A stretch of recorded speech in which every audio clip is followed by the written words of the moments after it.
नमस्कार दोस्तों, एक बार फिर से हम आपका स्वागत करते हैं हमारे चैनल पर। आज इस वीडियो के अंदर हम लोग बात करेंगे कि जब भी एक व्यक्ति पुलिस वाले के किसी दबाव में आके यानी कि जब भी कोई पुलिस ऑफिसर आपके ऊपर दबाव बनाता है और आपसे कुछ हड़पने की कोशिश करता है। ज़्यादातर देखा जाता है कि लोग नॉर्मली पुलिस से डर जाते हैं या फिर पुलिस का कुछ ना कुछ खौफ लोगों के मन में होता ही है। तो इन चीज़ों के लिए क्या सॉल्यूशन है?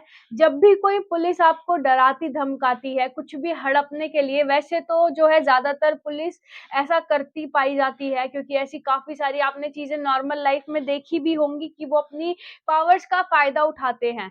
तो इन चीज़ों के खिलाफ आप एक्शन्स ले सकते हैं। ऐसा ज़रूरी नहीं है कि पुलिस जो कर रही है वो हमेशा सच हो। तो सबसे पहली चीज़ आती है कि हर एक पुलिस ऑफ़िसर एक जैसा नहीं होता है, लेकिन जो करप्ट पुलिस ऑफ़िसर्स होते हैं, कभी भी आपका उनसे सामना होता है, तो ये वीडियो आपके बहुत काम आएगी। इस वीडियो को आखिरी तक ज़रूर देखिएगा और अगर आप हमारे चैनल पर नए हैं, तो चैनल को सब्सक्राइब ज़रूर कर लीजिएगा। अब हम बात करते हैं कि पुलिस वाला जब भी ऐसा कुछ करता है, तो सबसे पहली चीज़ आती है, आप नॉर्मली देखते हैं कि लोग सबसे पहली चीज़ जो करते हैं, वो हाथापाई पे उतर जाते हैं। जब भी कोई पुलिस वाला उनको डराने, धमकाने की कोशिश करता है, तो एक नॉर्मल व्यक्ति का रिएक्शन सिर्फ़ इतना ही होता है, या तो वो उससे गाली-गलौज करने लग जाते हैं या फिर वो उसके साथ हाथापाई करने लग जाते हैं। इन चीज़ों को बहुत ज़्यादा अवॉइड करें क्योंकि अगर आप उस चीज़ में दोषी थे या नहीं थे, वो जिस चीज़ के लिए आपको धमका रहा था या जो चीज़ आपसे करवाना चाह रहा था। लेकिन अगर आप ऐसी कोई हरकत तो वो करते चीज़ हैं आपके ऊपर उल्टी पड़ सकती है। तो इन चीज़ों को ना करते हुए आपके पास सबसे अच्छा सॉल्यूशन है, आप सीधा-सीधा एक कंप्लेंट फ़ाइल कीजिए। कंप्लेंट फ़ाइल करने का मतलब ये नहीं है कि आपको वो बाद में डराएगा, धमकाएगा। लेकिन अगर आपको पता होगा कि आप क्या कर सकते हैं क्योंकि एक लेटर लिखना किसी से हाथापाई करने से बहुत ज़्यादा अच्छी चीज़ है और एक लेटर अगर आप एसपी को लिखेंगे तो वो भी बहुत ज़्यादा महत्वपूर्ण होता है, वो सुने या ना सुने लेकिन आपने अपनी साइड से लिखा और आपकी उसके बाद कोर्ट में सुनवाई ज़रूर होगी। तो अब हम बात करते हैं ऐसी ही चीज़ों के बारे में कि आपके पास क्या अधिकार है। सबसे पहली चीज़ आती है कि मान लीजिए कोई पुलिस ऑफिसर आपको धमका रहा है कि वो आपके ऊपर कोई झूठा मामला दर्ज कर देगा, कुछ भी पैसा हड़पने के लिए या फिर आपसे कोई भी एक वैल्यूएबल चीज़ लेने के लिए, तो उस मामले के अंदर आप एक पुलिस वाले के खिलाफ कंप्लेन कर सकते हैं। यही नहीं कि अगर आपको उसने फँसा दिया है किसी ऐसे जुर्म में जिसकी सज़ा 10 साल या लाइफ इम्प्रिज़नमेंट यानी कि आजीवन कारावास या फिर कोई डेथ पेनल्टी है, तो उस सिचुएशन में आपको सबसे पहला काम यह करना है कि आपको एक वकील से बात करनी है और वकील के थ्रू अगर आप नॉर्मली वैसे जाएँगे पुलिस स्टेशन के अंदर, वैसे देखा जाता है कि पुलिस भाई-भाई, तो उस चीज़ के अंदर पुलिस वाले रिपोर्ट दर्ज नहीं करते हैं, तो आपका सबसे अच्छा सॉल्यूशन यही होगा कि आप वकील के पास जाएँ और डायरेक्ट आप कोर्ट के माध्यम से एक रिपोर्ट तैयार करें, वहाँ पे आप कंप्लेन लिखें, वहाँ पे आपकी जो चीज़ है, जो आप अपने वकील को बताएँगे कि आपको एक झूठे मामले में फँसाने की कोशिश की जा रही है, वो वहाँ पे उस चीज़ को रिप्रेज़ेंट करेगा और इस मामले के अंदर पुलिस वाले को सज़ा हो सकती है कम से कम 10 साल की और साथ में फ़ाइन भी देना पड़ सकता है। अब ऐसा है कि अगर उसने आपको फँसाया या धमकी दी, तो उस मामले के साथ-साथ उसने फ़र्ज़ी कागज़ात भी बनाए होंगे, फ़र्ज़ी एविडेंस भी बनाए होंगे यानी कि फ़र्ज़ी साक्ष्य भी होंगे।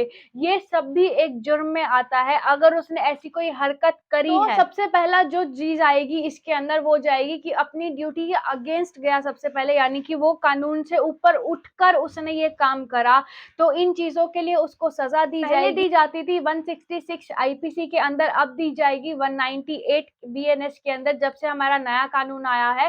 भारतीय न्याय संहिता के सेक्शन 198 के अंदर उसको सज़ा होगी कम से कम 1 साल की क्योंकि उसने अपना कानूनी ड्यूटी ना निभाते हुए उसके अगेंस्ट जाकर काम करा है। इसी तरह से 199 के अंदर भी उसे सज़ा मिलेगी क्योंकि वो कानून के अगेंस्ट गया यानी कि उसको जो ऑर्डर्स दिए जाते हैं, उसको ना पालन करते हुए उसने अपनी मन-मर्ज़ी से किसी को ब्लैकमेल करना चाहा, किसी से कुछ हड़पना चाहा या किसी को एक झूठे केस में फँसाना चाहा। 199 बीएनएस के अंदर उसको 6 महीने से लेकर 2 साल तक की सज़ा हो सकती है।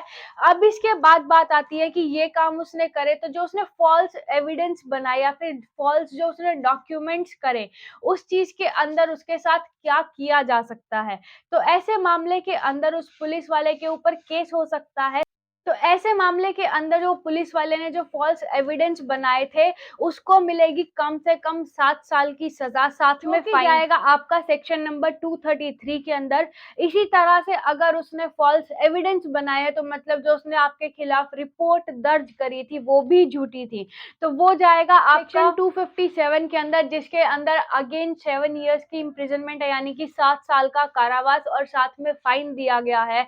लेकिन अगर इन चीज़ों के अलावा वो आपको पुलिस स्टेशन में लेकर जाता है या फिर वहाँ पे आपको कन्फाइन करके रखता है, तो वो आपका रॉन्गफुल कन्फाइनमेंट में काउंट होगा, क्योंकि ऐसा ज़रूरी नहीं है कि जो कानून हमारे लिए है, वो पुलिस वालों पे लागू नहीं होगा। ये उनके ऊपर भी लागू होता है कि अगर किसी बिना कारणवश किसी को वो कन्फाइन यानी कि किसी जगह पर कैद करके रखते हैं, तो उनको सज़ा दी जाएगी, और वो जो सज़ा दी जाएगी, वो दी जाएगी सेक्शन 127 ऑफ भारतीय न्याय संहिता के अंदर, जिसके अंदर कम से कम 7 साल की सज़ा साथ में फाइन होगा। और अब बात आती है कि पुलिस वालों के खिलाफ हम एक्शन किस तरह से लें, यानी कि नॉर्मली लोगों का सवाल होता है कि अगर हम पुलिस वाले के खिलाफ जाएँगे, तो बाद में हमें परेशानी होगी या फिर हमें इन चीज़ों का सामना करना पड़ेगा कि कोई ना कोई हमें टॉर्चर कर रहा होगा।